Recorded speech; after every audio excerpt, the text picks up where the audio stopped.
tiba-tiba Anwar dan beberapa temannya ngelihat Buyung kayak ada yang narik. Jadi dia lagi duduk, diketarik sampai keseret, terus langsung jatuh ke bendungan. Kejadiannya cepet banget, cuma hitungan detik. Kalau kecebur kan biasanya masih ngambang atau timbul lagi, tapi ini enggak. Sontak Anwar dan teman-temannya panik, pada teriak-teriak minta tolong.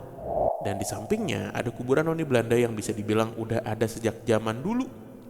Di kuburan noni Belanda itu ada tulisan Hier Rust Vrouw, yang kalau diartikan dalam bahasa Indonesia, wanita saya beristirahat di sini, bernama Wilhelmina Frederick Weinschenk, meninggal tahun 1886.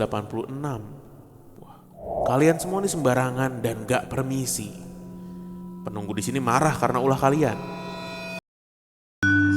Pangira wangiti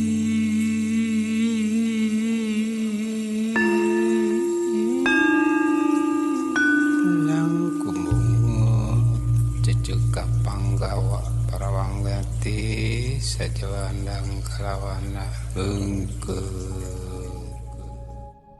Assalamualaikum warahmatullahi wabarakatuh. Shalom, Om Swastiastu. Namo Buddhaya. Salam kebajikan. Selamat datang di podcast Malam Kliwon episode 666.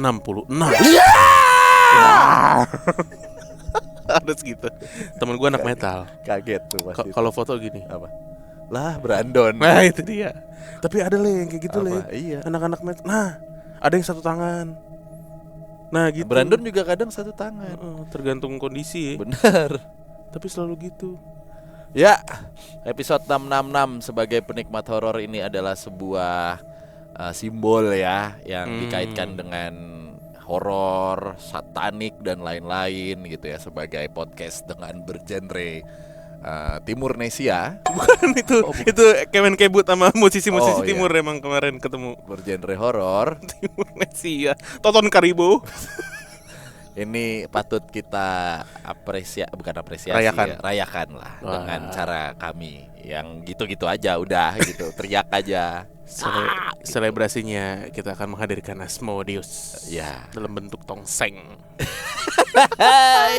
Ya udah langsung aja kita bacain ceritanya. Udah ada nomor WhatsApp buat kamu kirim cerita atau mau cerita bareng dengan kami, karena kami punya konsep baru untuk teman-teman yang mau cerita cerita mistis atau cerita pengalaman spiritualnya ya.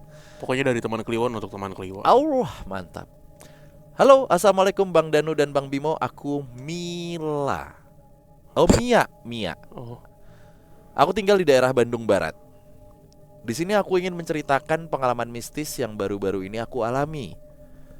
Jadi, aku punya usaha, lebih tepatnya berjualan air kemasan botol 1,5 liter di salah satu pabrik garmen yang ada di daerah situ. Lebih tepatnya di Jalan Tipar, Bandung Barat. Wah.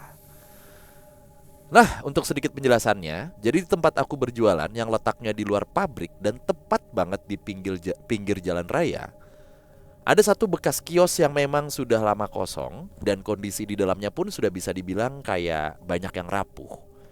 Kios ini sudah lama. Sejak aku kecil pun, aku sudah tahu tentang kios itu. Singkat ceritanya, aku ingat waktu itu hari Selasa, tanpa sengaja, aku dan pedagang-pedagang lain tuh masuk ke dalam kios ini untuk sekedar mengocok arisan. Pada saat itu, ngocok di dalam kios. arisan. Awalnya sih nggak ada yang aneh sama sekali. Hanya saja dalam hatiku ngomong kalau tempat ini udah agak mulai rusak bagian dalamnya dan serem kalau malam. By the way, di dalam kios itu ada kamar mandi yang memang WC-nya sudah pakai WC duduk dan pintunya sudah kebuka. Jadi dengan jelas kita bisa lihat isi kamar mandi itu seperti apa. Dan entah kenapa, selama aku ada di dalam kios itu, mataku selalu tertuju ke dalam kamar mandi. Tepat di malam minggu, entah kenapa aku tiba-tiba pengen banget menangis. Padahal gak ada yang sedang terjadi apapun, ataupun ada masalah juga gak ada tuh. Tiba-tiba aku nangis saja. Dan tanpa disadari, aku lost. Kata suamiku, aku kesurupan sosok perempuan yang dia bilang suka sama aku. Dan itu berlangsung hampir setiap hari. Setelah aku tanya ke Uwak yang memang ngerti akan hal mistis, Uwakku bilang kalau itu sosok perempuan yang ada di kios itu. Dia menyukaiku dan pengen ikut denganku. Selang beberapa hari, aku kebangun tidur malam-malam dalam keadaan setengah sadar.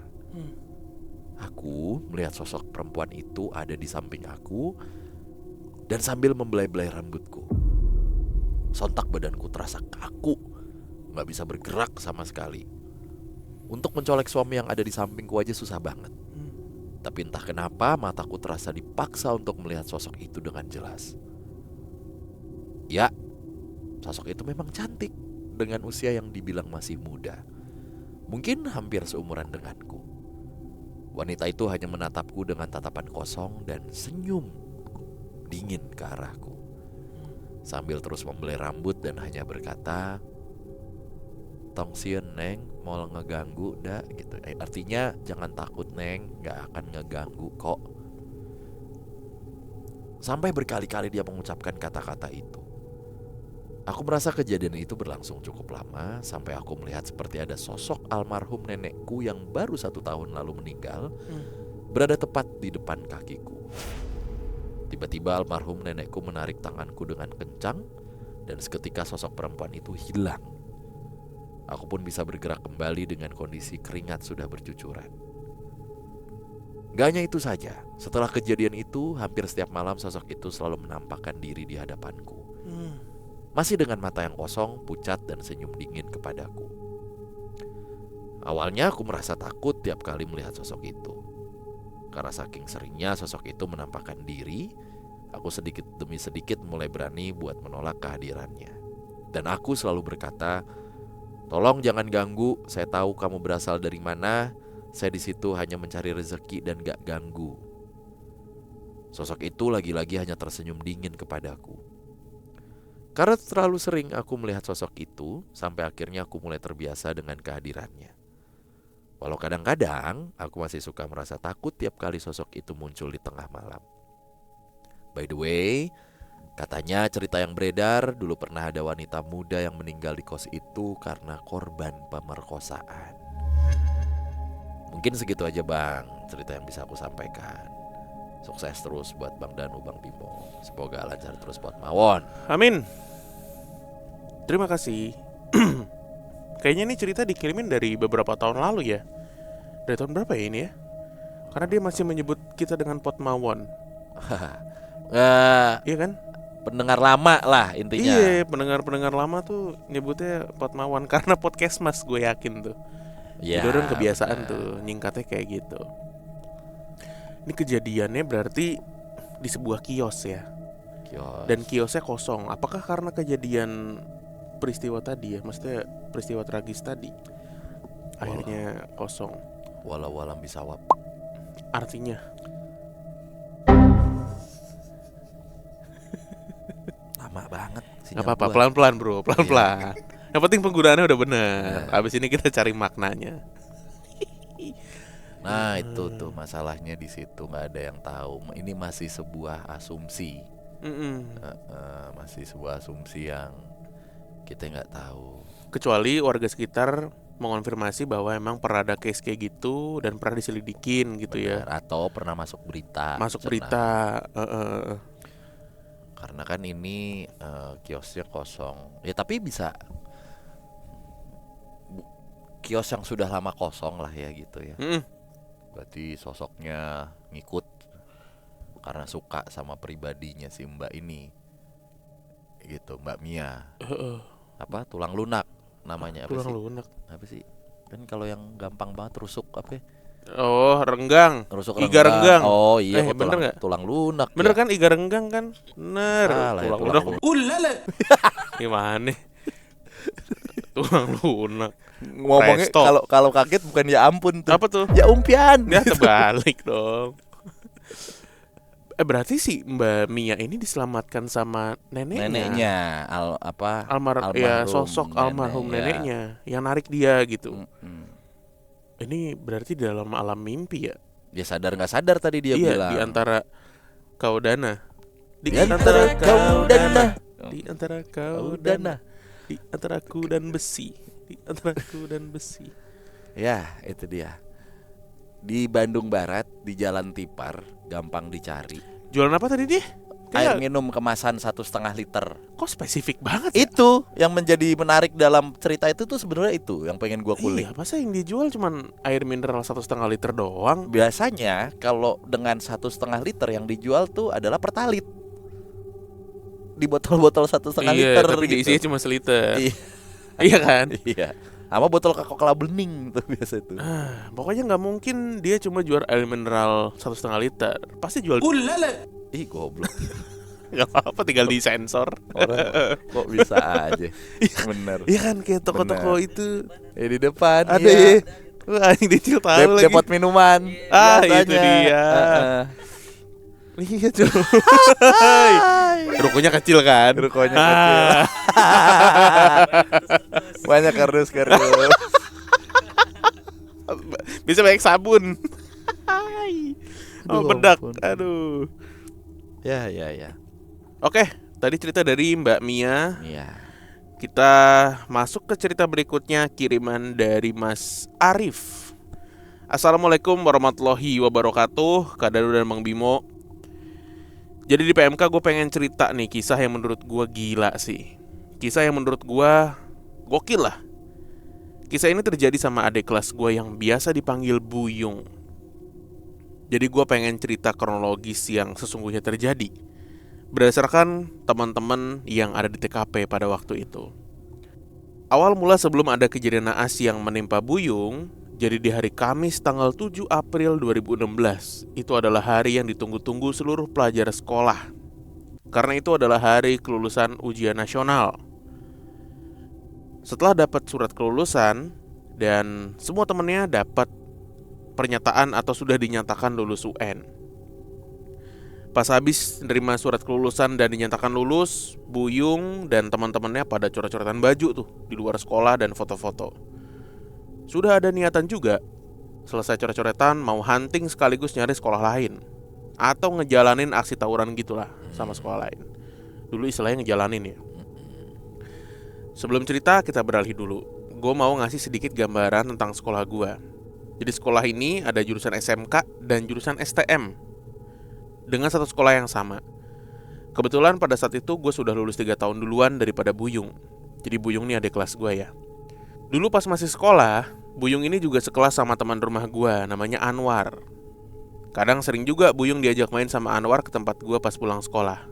Ngobrol, sharing, ya macem-macem lah. Ngomongin cewek, ngomongin guru, apa aja diomongin. Lanjut ke cerita. Karena di luar sekolah juga udah rame anak SMK dan STM yang udah pada ngumpul, yang mana udah ada niatan juga nih habis coret-coretan mau hunting sekaligus nyari sekolah lain sambil konvoi bareng sekolah lain. Singkat cerita, Buyung dan teman-temannya jalanlah dengan pelajar gabungan SMK dan STM buat ngejalanin aksi tawuran ke beberapa tempat. Mereka pengen ke arah Keranggan di daerah Bekasi, kayak sweeping gitulah di daerah itu, buat ngebentrokin sekolah lain yang ketemu di jalan. Gak ada janjian ya, pokoknya sistemnya seketemunya aja tuh diributin. Sempat pengen bentrok, cuma udah ada aparat yang jaga-jaga buat antisipasi kalau ada tawuran. Karena waktu itu udah hampir jam 11 siang dan mereka udah nyari-nyari lawan ke daerah itu tapi gak nemu juga. Akhirnya rombongan ini pada mencar. Nah, si Buyung mutusin buat ngajak ke waduk aja. Sisa rombongan sekitar 30 orang, terdiri dari mayoritas anak SMK dan sisanya STM. Dari 30 orang itu ada ceweknya juga. Jadi Buyung nyaranin ke situ karena tempatnya adem, santai, woles gitulah. Mereka mau ngapain aja dan gak bakal ada yang ngomelin. Sekaligus mereka mau hunting di waduk Setu Cipayung itu. Sebelum nyampe waduk, mereka udah pada patungan buat beli minuman keras. Dencil banget nih. Persis. Dengan tujuan buat ngerayain kelulusan sambil minum-minum. Akhirnya Buyung, Anwar, dan teman-teman lainnya sampai di waduk sekitar jam 11 kurang. Pas sampai di waduk, Buyung sempat geber-geber motornya dengan suara knalpot yang berisik. Mungkin dia kebawa suasana saat itu. Nah, teman gua, Anwar, langsung bilangin, "Woi, di tempat angker, jangan sembarangan lu geber-geber knalpot motor. berisik banget itu bego. Abis dibilangin begitu sama Anwar, masih aja motornya digeber-geber. Singkat cerita, pas udah parkir motor dan nemuin spot yang pas buat ngerayain kelulusan, langsung deh mereka rame-rame hunting foto di situ. Lokasi mereka pas pengen foto-foto tepat di bawah pohon bambu yang di sebelahnya tuh ada bendungan. Di situ masih belum ada kejadian apa-apa. Seiring berjalannya waktu, suasana makin pecah lah. Bisa dibilang mereka udah kebawa nih sama suasananya. Ada yang lagi minum-minum dan cewek-cewek tuh masih pada selfie-selfie di area waduk. Si Anwar tiba-tiba kaget ngelihat Buyung yang kencing di deket kuburan Noni Belanda. Yang di sampingnya tuh ada patung berkuda Jenderal Sudirman. Dikasih tahu sama Anwar, "Yung, ini tuh tempat angker. Lu kencing di situ tadi. Itu kuburan bego, kuburan Noni Belanda itu. Udah numpang-numpang belum lu?" "Ya udah kebelet gua, War. Kagak tahu gua kalau itu kuburan. Soalnya ketutupan rumput. Kirain batu biasa." Normal tuh. Pasti gak bisa bedain nisan kamu, Buyung. Nah, mulai kecot tuh mereka berdua. Anwar jawab, "Mata lu, itu kuburan Noni Belanda tuh, lihat ada namanya." "Udah, sono lu, minum aja sama bocah. Ada-ada aja lu dari tadi, kesambet baru tahu rasa lu," kata si Anwar. Akhirnya Buyung ditarik sama Anwar. Di tengah lagi pada asik minum, Anwar ngeliat juga ada beberapa temennya yang lagi make obat secara diam-diam. Wah, tapi kata Anwar, Buyung mah cuma minum-minum doang. Itu juga buat ngormatin teman-temannya yang lain aja. Wah nih, zaman dulu banget nih, minum buat ngormatin doang.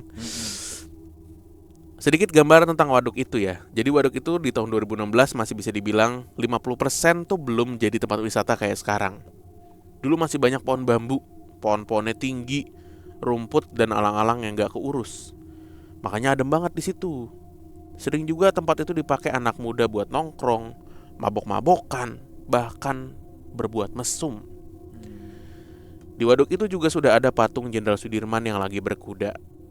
Dan di sampingnya ada kuburan Noni Belanda yang bisa dibilang udah ada sejak zaman dulu. Di kuburan Noni Belanda itu ada tulisan Hier Rust Vrouw, yang kalau diartikan dalam bahasa Indonesia, wanita saya beristirahat di sini, bernama Wilhelmina Frederick Weinschenk, meninggal tahun 1886. Wah, komplit ya. Balik ke cerita nih. Udah jam makin siang, posisi Buyung dan teman-temannya masih di bawah pohon bambu dekat bendungan.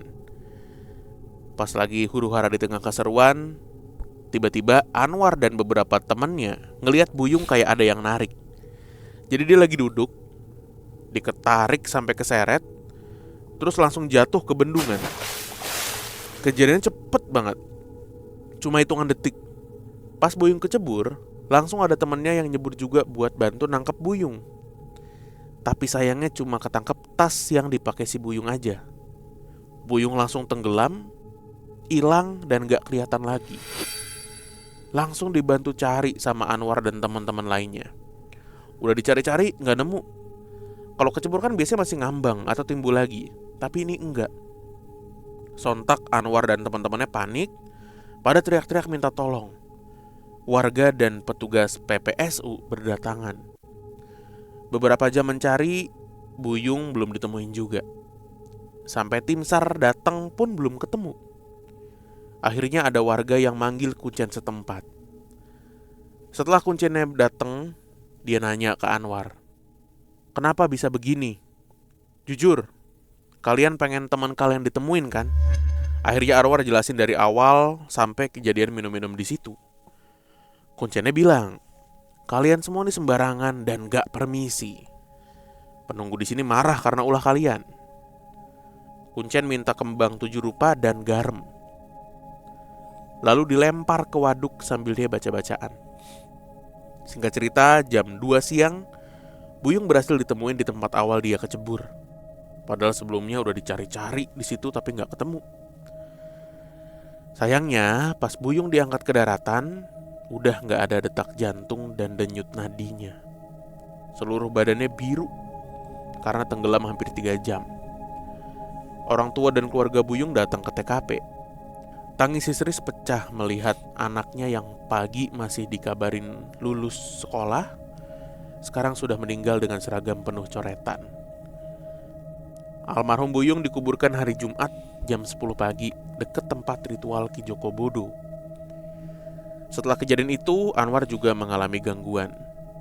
Dia mimpi kejadian di waduk terulang. Ia ngeliat sosok cewek cantik pakai dress putih yang berubah jadi makhluk bertanduk.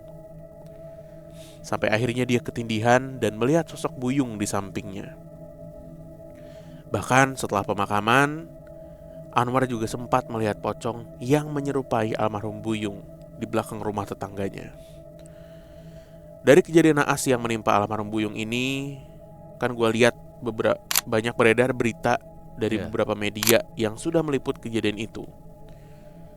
Beberapa media bilang bahwa pelajar yang tewas tenggelam saat selfie di Waduk Setu Cipayung diduga terpleset, tercebur, dan tenggelam. Ada juga yang bilang korban gak bisa berenang. Nah, itu menurut beberapa media yang meliput. Mungkin segitu dulu cerita yang bisa gua rangkum. Semoga bisa jadi pelajaran buat kita semua, terutama para pelajar nih, untuk gak ngerayain kelulusan dengan cara yang salah. Ambil positifnya dan buang negatifnya. Terima kasih. Tuh, Cil. Iya, lu ngerayain kelulusan jangan dengan cara yang salah, Cil. Belajarlah dari cerita inilah. Berarti Mas Arif ini adalah kakak kelasnya Buyung ya. Oke. Ya, ini banyak beritanya guys. Iya. Ini banget ya. Paginya merayakan kelulusan, lulus sekolah setelah 3 tahun belajar. Sorenya harus wafat. Nggak sore sih ini. Sore kan kejadiannya? Iya sore ya. 11.30 kan tadi, jam 12. Ya siang lah. Aduh, mana nih? Banyak beritanya guys. Iya. Ini deket rumah lu, Nu, katanya, Nu. Ya, Jakarta Timur ya? Jakarta Timur. Tadi kan yang dilihat Buyung, yang dilihat Anwar kan si wanita cantik berubah jadi makhluk bertanduk, yang di sebelahnya ada sosok Buyung, lalu pocong yang menyerupai sosok Buyung. Apalagi ya, masih dihantui nggak ya sekarang? Terakhir sih kalau berdasarkan cerita ini ya, udah gitu terakhir yang si sosok pocong yang di belakang rumah tetangganya itu. Beritanya masih banyak guys, teman-teman bisa ngeliat sendiri nanti. Pokoknya korban meninggal Setu Cipayung gitu udah langsung keluar tuh. Nah yang jadi pertanyaan, berarti mitos kencing sembarangan itu berarti nggak boleh, masih berbahaya lah. Berbahaya. Dulu kita pas penelusuran juga saya sih kencing, tapi permisi ya. Mungkin itu kali ya yang membedakan ya. Benar. Ya karena kalau kita lagi di gunung atau lagi di survival di mana-mana kan darurat itu. Pipis nggak apa-apa di mana-mana asal permisi. Bener. Atau mengucap doa atau disiram lah, maksudnya pokoknya diseka gitu. Ada sopan santun. Iya, itu sih sama yang kayak penting mah. Karena kalau misalnya sembarangan.